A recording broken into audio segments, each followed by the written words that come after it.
Hello friends, जैसे कि आप जानते हैं कि मैं आपके लिए नया नया बिजनेस आइडिया लेकर आता हूँ। ठीक उसी तरह फिर से एक नया बिजनेस आइडिया लेकर आया हूँ। आज हम बात करेंगे grains buy and sell business plan पर। ठीक है, इस प्लान को डिटेल में समझते हैं। ठीक है, सबसे पहले आपको मैं बताना चाहूंगा कि आप जो है ग्रेन्स को किस तरह से खरीद सकते हैं। सबसे पहले आप पहला ऑप्शन ये है कि आप अनाज को जो है शॉप, अपनी खुद की शॉप खोल सकते हैं। ठीक है, और उसके जरिए आप खरीद सकते हैं। ठीक है, दूसरा ऑप्शन ये है कि आप एक कोई गाड़ी खरीद सकते हैं, कोई एक वाहन खरीद सकते हैं, जैसे कि ट्रक वगैरह है, ये डीसीएम है या पिकअप है। उसमें उसकी पिछली साइड पर आप जो है बैलेंस यानी कि तराजू, इलेक्ट्रॉनिक तराजू की व्यवस्था कर सकते हैं, जिससे कि आप अनाज को वहां पर जो है मेजर कर सकें, माप तोल सकें और उसके बाद उसको अपनी नेक्स्ट अगली वाली साइड पर लगा सकें। ठीक है, जैसे कि आपने यहाँ पर जो है अपना उसका जो मेजर का सिस्टम है वो लगा लिया, इलेक्ट्रॉनिक आपने बैलेंस लगा लिया यहाँ पे, और यहाँ से आपने क्या किया, अनाज को उसका वेट को लिया, और वेट लेने के बाद आपने उसको आगे यहाँ पर स्टोर कर दिया, रख दिया उसको। ठीक है, तो इस तरीके की कोई आप गाड़ी खरीद सकते हैं, कोई ट्रक है, पिकअप है, उसमें पिछली साइड पर आप तराजू वगैरह लगा सकते हैं इलेक्ट्रिक वाला, और उसके बाद तौलने के बाद उसे जो है आगे बढ़ा सकते हैं। इसके लिए आपको कम से कम दो लोगों की आवश्यकता होगी, एक तो ड्राइविंग करने वाला पर्सन होगा, और दूसरा आप जो है उसे खरीदेंगे, आप जो है उसकी माप तोल करेंगे अनाज की, तो साथ में वो भी जब रोकेगा तो आपकी हेल्प करा देगा। ठीक है, स्टोर कराने में। ठीक है, तो इस तरीके से आप कोई गाड़ी खरीद सकते हैं जिसको आप विलेज टू विलेज ले जा सकते हैं, एक गांव से दूसरे गांव, और गांव में वहां जाके आप पता कर सकते हैं और लोगों का अनाज खरीद सकते हैं। ठीक है, दूसरा तरीका ये था कि आप कोई दुकान खोल सकते हैं, जैसे कि गांव गांव आपने क्या किया, जाके दुकान खोल ली अपनी, और दुकानों के जरिए आप वहां पर बहुत सारी छोटी छोटी बाजारें होती हैं, वीक में एक या दो बाजार होती हैं। ठीक, तो उन बाजारों में भी आप जो है अनाज को खरीद सकते हैं। तो अनाज में बहुत सारी चीजें होती हैं, जैसे कि गेहूं है, धान है, सरसों है, इस तरीके की बहुत सारी चीज, चना वगैरह मिल जाता है। ठीक है, तो बहुत सारे टाइप का अनाज मिलता है, तो आप उसे आसानी से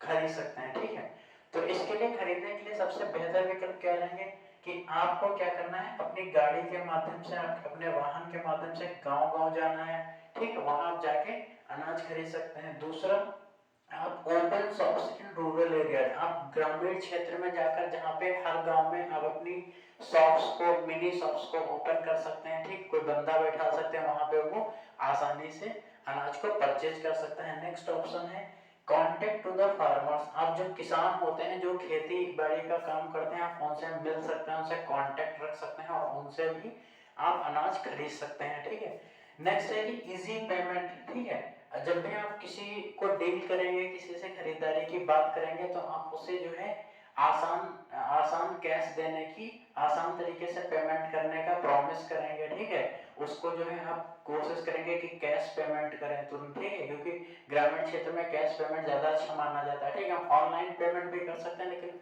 आप उसे इजी पेमेंट करिए, उसे आसानी से पैसा मिल जाए। ठीक है, और आप उसके अनाज को उचित उचित दर पर खरीदें। ठीक है, कोई ठग विद्या वाला काम नहीं होना चाहिए, आप उसे उचित दर पर और इजी कैश पेमेंट के माध्यम से आप उसे भुगतान करें। ठीक है, तो आपको पेमेंट का विशेष ध्यान रखना है, पेमेंट को आपको एज ए प्रॉमिस लेना है, उसे समय से तुरंत जो है ऑनलाइन या कैश में किसी ना किसी तरीके से आसानी से उसे पेमेंट करना है। ठीक है, नेक्स्ट है ओपन सोर्स क्रॉस रोड्स। अब आपने देखा होगा ग्रामीण क्षेत्रों में कुछ ऐसी जगह होती है जहां पर दो या तीन रोड, कच्चे रोड होते हैं या खड़ंजे वगैरह होते हैं, तो क्रॉस करते हैं, जहां पे क्रॉसिंग पॉइंट्स होते हैं, दो या तीन चार गांव की रास्ताएं जो है निकली होती हैं। ठीक है, चार पांच, कोई एक ऐसा चौराहा होता है जहां से दो तीन गांव के लिए कनेक्टिविटी वाला रोड होता है। ठीक है, तो आप उस जगह पर भी अपनी दुकान को जो है इस्टेब्लिश कर सकते हैं। ठीक है, नेक्स्ट है आप शहर के आउटसाइड एरिया में जाके,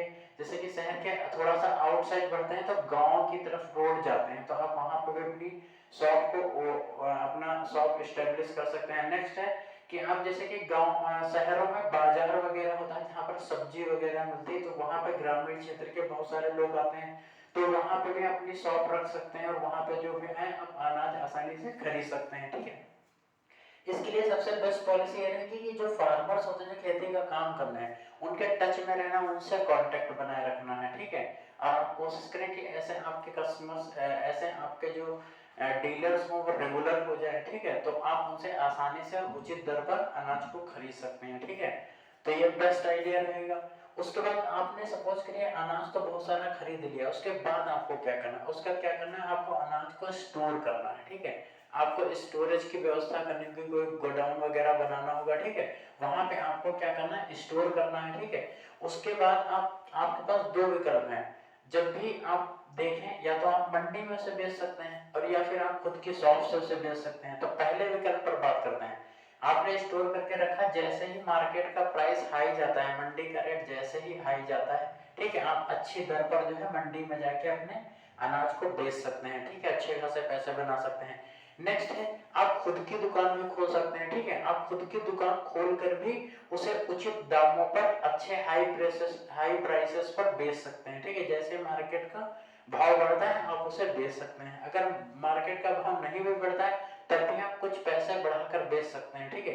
लेकिन अगर मार्केट का भाव बढ़ जाता है तो आपको काफी ज्यादा इससे फायदा होगा, ठीक है। नेक्स्ट ऑप्शन है कि आप प्रोडक्शन कर सकते हैं। जैसे कि अगर आप सपोज करिए आपने धान खरीदा है, ठीक है, तो धान का आप चावल बना सकते हैं। चावल को अपने शॉप के जरिए या मार्केट में सेल कर सकते हैं। जैसे कि आपने गेहूं खरीदा, तो गेहूं की आप पिसाई करवा के आटा बनवा के, ठीक है, आप आटे को जो है मार्केट में बेच सकते हैं, अपनी शॉप से बेच सकते हैं, या आटे की पैकिंग करके भी आप बेच सकते हैं, ठीक है। आप जैसे कि आपने सरसों अगर खरीदी है, ठीक है, तो सरसों का आप तेल बना के, ठीक है, तेल बना के आप उसे बेच सकते हैं, ठीक है, उसका पैकिंग वगैरह कर सकते हैं, ठीक है।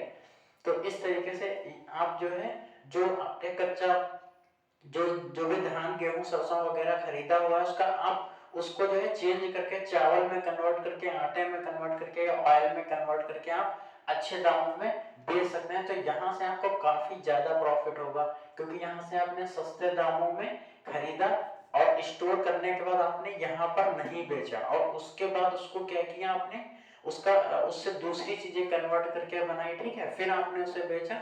तो इससे आपको काफी ज्यादा फायदा होगा, ठीक है। तो आई थिंक ये आपको आइडिया पसंद आया हो। अगर ये आइडिया आपको पसंद आया हो तो ठीक है, तो इस पर विचार करिएगा, ठीक है। और ये बहुत ही अच्छा विकल्प रहेगा अगर आप नए नए हैं और आपको कोई बिजनेस आइडिया नहीं समझ आ रहा है, ठीक है, तो आप इस पर कर सकते हैं। अगर आपके पास 30 40 50 हजार रुपए हैं तब भी आप इसे आसानी से स्टार्ट कर सकते हैं। आप गांव में सिंपल सा फड़ डाल सकते हैं और फड़ से भी आप जो है अनाज को खरीद सकते हैं। अगर आप शॉप कहीं पर खोल पाए परमानेंट तो ज्यादा अच्छा रहेगा। अगर आपको वाहन में खरीद लेते हैं तब भी बहुत अच्छा रहेगा, ठीक। वाहन के जरिए भी आपकी पहुंच जो है काफी दूर दूर तक हो जाएगी और काफी अच्छा खासा आप कलेक्शन जो है इकट्ठा कर पाएंगे, ठीक है। तो वाहन यहाँ पे मैं प्रीफर करूंगा कि अगर आपके पास वाहन है तो आप गांव गांव जाकर के बहुत सारा अनाज जो है, ग्रेन्स जो है वो इकट्ठा कर सकते हैं। उसे स्टोर करने के बाद हाई रेट पर मंडी में या खुद की दुकान से बेच सकते हैं या फिर उसका प्रोडक्शन कर सकते हैं, ठीक है। आई थिंक ये आपको आइडिया पसंद आया होगा। अगर आइडिया पसंद आया तो वीडियो को लाइक कर दीजिएगा, शेयर करिएगा और चैनल को सब्सक्राइब कर दीजिएगा, ठीक है। और बेल आइकन बिल्कुल ना दबाना भूलिए ताकि हमारी जो वीडियोज है वो आप तक पहुंचते रहे, ठीक है। फिर से मैं आपके लिए कोई नया बिजनेस आइडिया लेकर आऊंगा, तब तक के लिए नमस्कार।